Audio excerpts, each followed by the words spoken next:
Nak tanya, matrik dah buat hari tu, kena buat lagi ke untuk fasa 2, 24 hari bulan hingga 28 hari bulan April? Okey, untuk maklumat anda, ini adalah maklumat yang terbaru, baru saja diumumkan oleh Kementerian Pendidikan bahagian matrikulasi.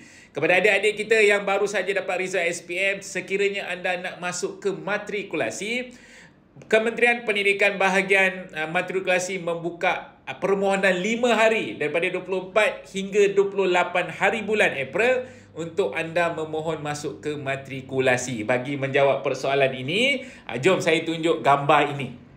Okey, gambar ini, cuba tengok calon yang telah memohon fasa pertama. Saya yakin tadi soalan tu adalah berkaitan dengan fasa pertama. Apa yang anda perlu buat adalah kemas kini pilihan jurusan dan juga kemas kini maklumat peribadi. Dan kepada adik-adik kita yang tak mohon lagi pada masa pertama, pada fasa yang kedua untuk 5 hari ini untuk anda mohon permohonan program kematrikulasi. So 5 hari ini ambil masa yang sebaiknya untuk anda mohon. Anda boleh tengok tadi maklumat bagaimana untuk anda mohon. Anda boleh pergi ke bahagian program matrikulasi Kementerian Pendidikan Malaysia.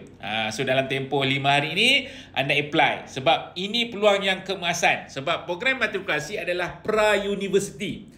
Level dia pra-university. Program ni ada dalam setahun, ada juga yang 2 tahun. Maksudnya program ni ada yang 2-3 semester ataupun 4 semester.